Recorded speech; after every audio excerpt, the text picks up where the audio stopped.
Okay, it's around 3 a.m. in the morning. Yeah, 3 a.m. in the morning, and I will see if I can articulate my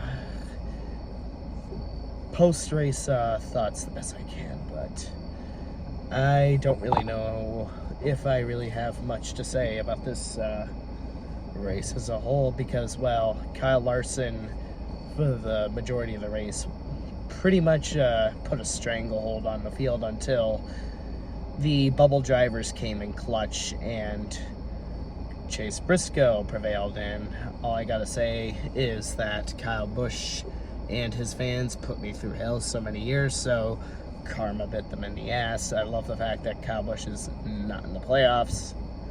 Ha, ha, ha. Even though I haven't really hated him in a long time in that way. And while my throat is way too sore to really be laughing uncontrollably, so you're just gonna get a really forced laughter. So ha ha ha ha. All my Hendrick men are in the playoffs and you aren't, so have fun shooting for the 17th place hoop. So yeah, NASCAR, you need to take note that this kind of racing, this kind of clutch racing, is the kind of racing that we enjoy seeing. Take note of Jeremy Mayfield coming in clutch in 2004 Richmond. Sure, a lot of people were going haywire, but at least it gave a lot of drivers room to create strategy and come in clutch like the way Jeremy Mayfield did back in 2004. We already had it so damn good back then when we had Richmond as the final regular race. Why did we need a wild card?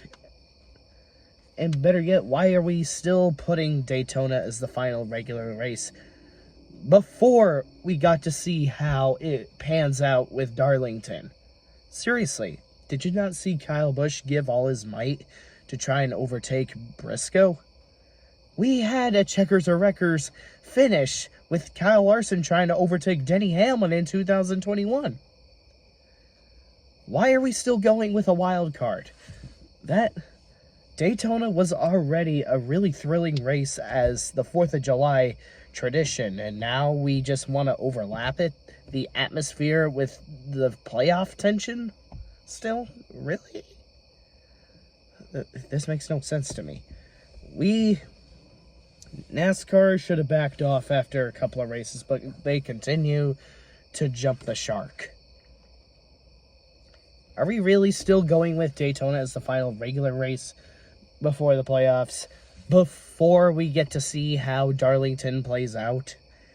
Which, in this case, it played out in a very thrilling fashion. Chase fucking Briscoe. I did not expect Chase Briscoe, of all drivers, to come in clutch and take the win. Also, why are we celebrating drivers in 34th in the point standing being in the playoffs? We can have a beautiful story without jerking off the playoff format. We can, seriously, Harrison Burton, a descendant of Jeff Burton, got his first victory at a beloved iconic track under the lights, and his first Cup career victory was the 100th victory for the Wood brothers. That story is beautiful on its own without having to profusely jerk off the playoff format, without constantly broadcasting about the playoff format, which everybody already knows he's going to get knocked out of the first round anyway. So why even celebrate it if he's not going to even last long? Everybody knows he's not going to even last long, but seriously, if we're going to have this joke of a gimmick, why can't we just have an exciting track where it's the toughest to tame, quite literally the toughest to tame, as that's been its motto for fuck knows how long, too tough to tame. Darlington is a perfect fit as the final regular race before a chase format. Why are we still going with Daytona? Everyone always thought Daytona was the perfect 4th of July party. It's the perfect stadium, venue, atmosphere for the Independence Day holiday for our country, United States. The great the world center of racing in America. But then we decided to reduce that as the final regular race before the playoffs. And we're still going to go with that after this absolutely exciting racing played out the way it did at Darlington. Come on, NASCAR, get real. If you truly wanted excitement right before the playoffs, I'm honestly surprised that Kansas wasn't considered as the final regular race before the playoffs, given their closest finish in NASCAR history, or even Las Vegas for them. You know what? If we can't have it, I mean, I will say this: I will give NASCAR credit. At least it's still Under the Lights, because Under the Lights always was a perfect, intimidating build-up before the playoffs. Because if you want to create tension heading into the chase for the championship, at least have it Under the Lights, where the tension is really at high stakes. So definitely races like Richmond, Darlington, or even Bristol for matter. Why not Bristol as the final regular race before the playoffs? That would actually shake things up a little bit. So Bristol's already a fan favorite track, so why not use that track? It's a whole lot better than Daytona. We come on. I already made my point of why Daytona was fine enough as it is in the 4th of July weekend. I'm not going to parent myself. But seriously, why aren't we considering Bristol? Why aren't we considering Kansas after the closest finish in NASCAR history? Why aren't we even considering Las Vegas Under the Lights as the final regular race? We don't need a wild card for the final regular race. It's just a really insipid way to desperately push manufactured excitement for sports entertainment. Come on, because this race was so damn good.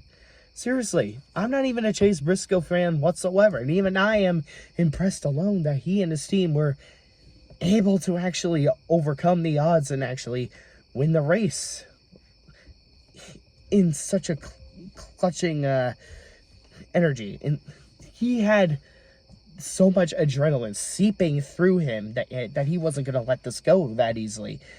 It was at the track with the name Lady in Black, and if I recall correctly, I think that's where he got his first Xfinity win in 2020, and now here he is pulling off one of the biggest clutch moves in NASCAR history at Darlington, where everyone least expected it. Because the last time I ever saw him in contention for a victory besides the Indianapolis road course in 2021 was probably, of course, Bristol Dirt in 2022, where he tried to go for the lead at Tyler Reddick, but he terribly misjudged. Both of them wrecked. Kyle Busch goes on to win the race. Seriously.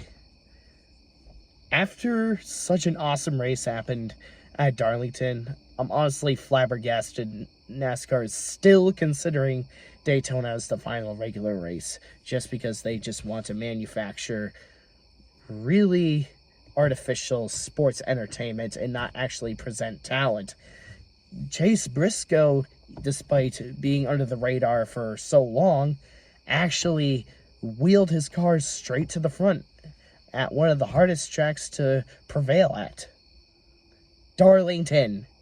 Seriously, why isn't Darlington the final regular race? Why isn't Kansas the final regular race? Why isn't Vegas the final regular race? Why isn't Bristol the final regular race? Why can't Richmond go back to being the final regular race? Come on, guys, it's not that fucking hard. Hell, I wouldn't even mind moving Martinsville as the final regular race either. Why not? Seriously, is a wild card necessary to really push it? To really push that river of feces to the sea?